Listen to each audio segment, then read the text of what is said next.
Salut à tous. Comme je l'ai dit dans l'autre vidéo, ou je le dirai dans la vidéo qui va arriver après, j'ai reçu 3 machines de tonton JMD2. Dans un de ces cartons, il y avait ceci. Pas ça. Un Losi 8. C'est pas le X.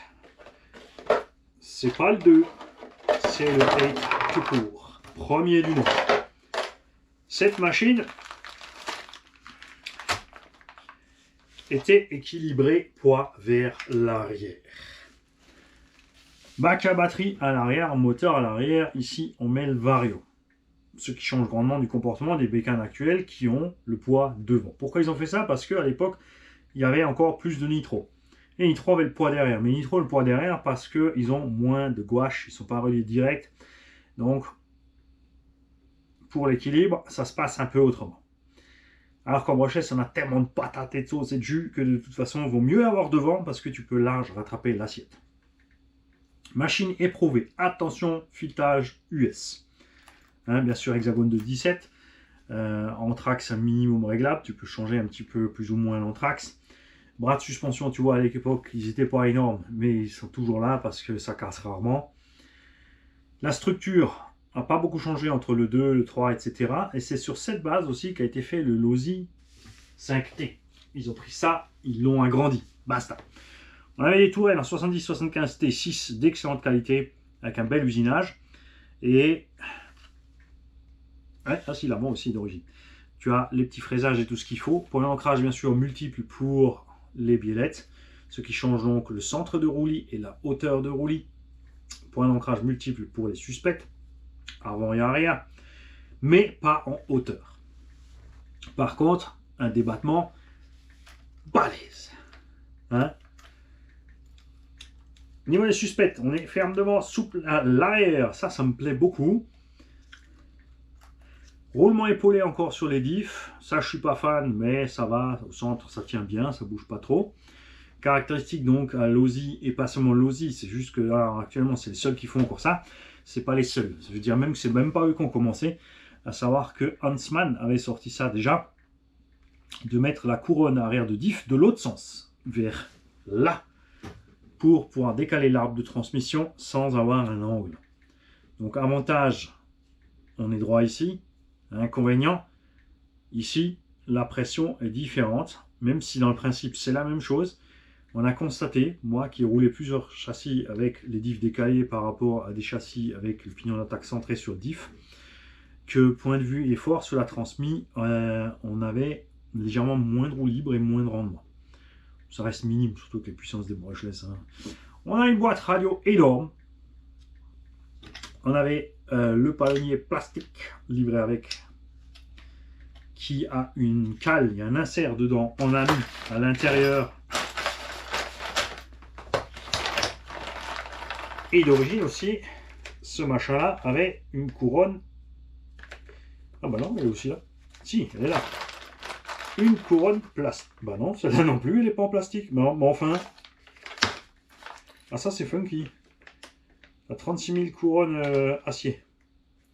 Alors, on a une couronne toute petite de 43. On a avec deux couronnes plus grandes, 50. 50, ça vient du Truggy, ça. Donc ce qu'on va faire, c'est qu'on va éventuellement... alors ça dépend, c'est peut-être pas le même diff.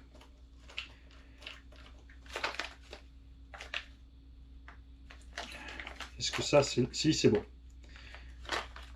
Donc oui, il me semble que normalement, cette machine avait une couronne plastique. De série aussi, parce que les autres, les suivantes l'avaient. Et ce qui est bien, c'est que tu enlevais les vis, mais tu n'ouvrais pas le diff pour changer la couronne. Tu vois, tu étais obligé de désassembler, ça c'est vrai, mais tu n'étais pas obligé d'ouvrir, et donc tu pouvais laisser ton huile à l'intérieur. Figure-toi que moi, il me reste normalement des pièces de diff comme ça, donc je vais pouvoir repréparer celui-là. Je crois que j'ai même encore du diff comme ça, central LSD. Une couronne de 50. Ça m'intéresse pour les MT, ça. Pour ceux qui sont prises direct. Les bar stabs, ah ben tiens, elles sont là, il les avait démontées. Nous, on va les remettre parce qu'on va faire honneur à cette bécane. Nous allons bien sûr aller au TTRC 90 avec cette machine de fou. On va mettre les bar stabs les plus balèzes. On a toutes les fixations. Barre de Ackerman en plus. C'est cool, c'est cool. Il y a de quoi faire. Cette machine, j'en fais ce que je veux. D'accord? Tu trouves plus les pièces, mais, comme je t'ai dit, jusqu'au 8X, il y a beaucoup de similitudes. Ce qui a évolué, ce sont les cales de train. Là, on avait des cales métalliques avec des surcales en plastique.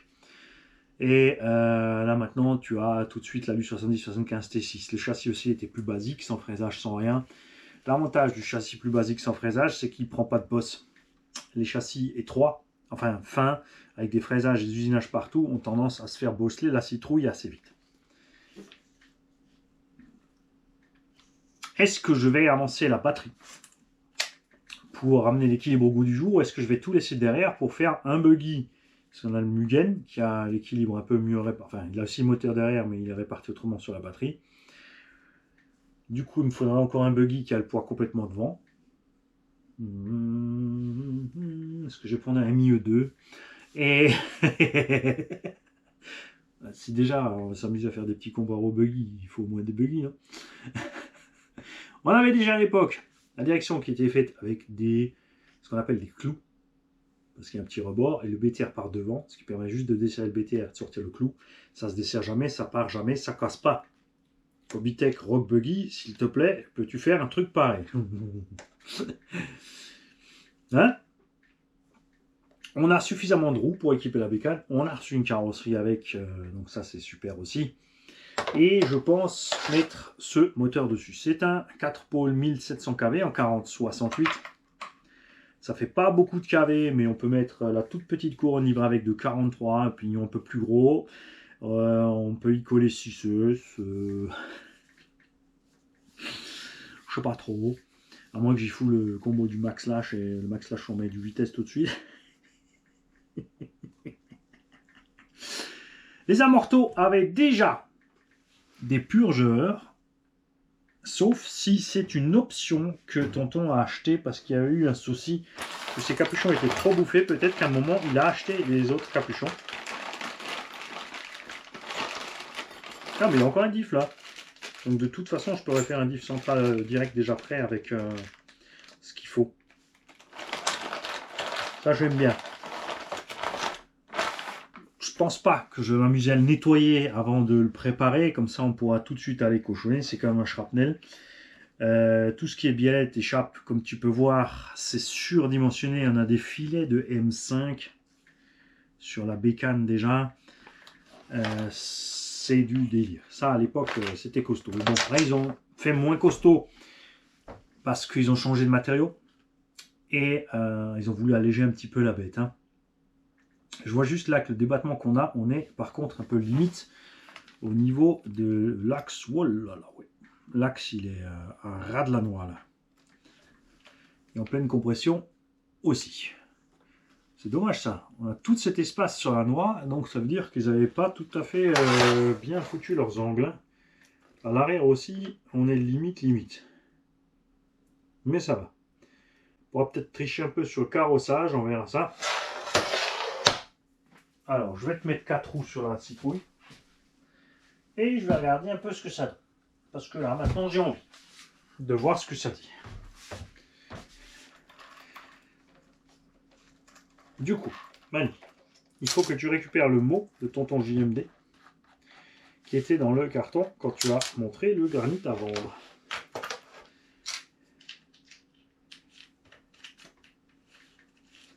Hop. Hop. Bougez pas. Où est-ce que je suis parti avec ce truc?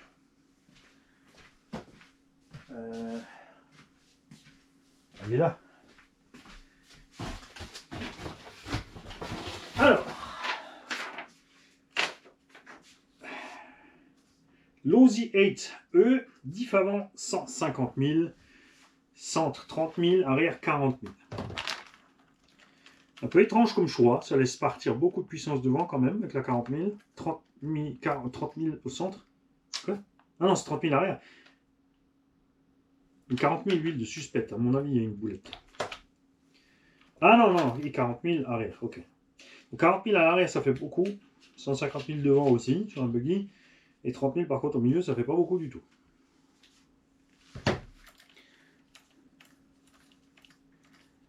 Mais peut-être que tu as inversé. Que c'est 150 000 et 30 000, 40 000. On va voir ça.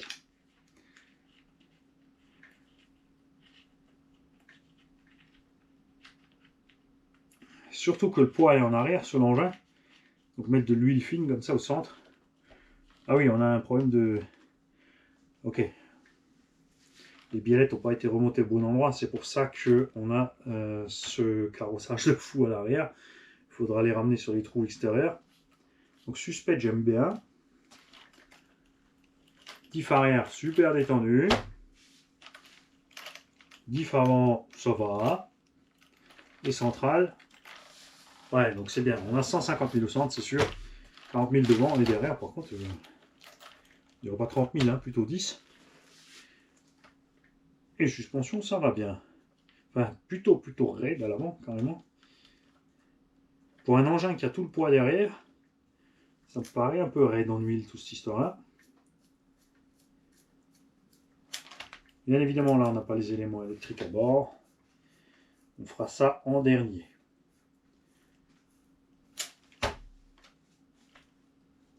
Voilà, c'est trop épais. C'est trop épais. Ça va pas. Un peu de boulot pour Mani. Il aime bien. Et ensuite, nous irons nous faire plaisir avec cette bécane. Je pense qu'on va mettre la couronne de 43, vu qu'on n'a pas trop de carré. On va laisser tranquillement un Vario 4S. Ça va suffire large. Ouais, mais bon, 1700 kV en 6S, autonomie, turbo gasoil, tu vois. C'est pas faux. C'est pas faux.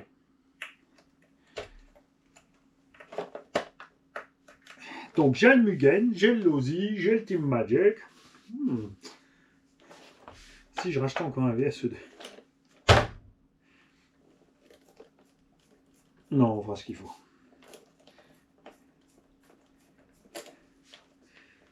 On fera ce qu'il faut, mon petit. Ne t'inquiète pas. Vous le verrez en action. Et regardez-le en action, parce que on sait jamais avec Mani.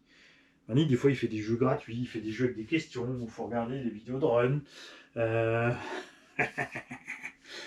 Franchement, il m'a dit shrapnel, mais c'est dommage, hein. C'est dommage de faire un shrapnel avec ça.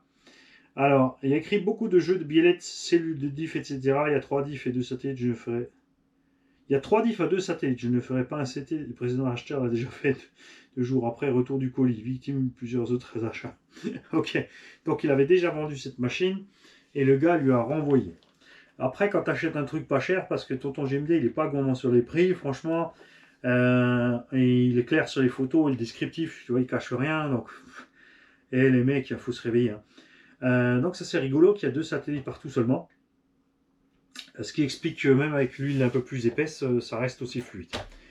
Donc je verrai ce qu'il me reste en satellite, en axe et en diff. Ah, mais tu sais quoi? Le problème c'est que il est possible que l'axe des 2 satellites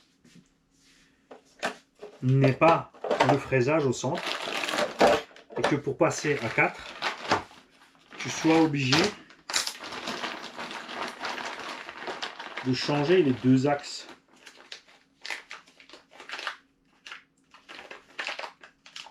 Et ouais, effectivement. Effectivement, il faudra plus d'axes. Après, ça fonctionnait à l'époque, hein. Ça allait pas plus mal, hein. Évidemment. Puis tant que tu mets pas des roues qui pèsent 1 tonne dessus, elles souffriront pas plus que ça. Énormément de jeux sur les biellettes. Vraiment.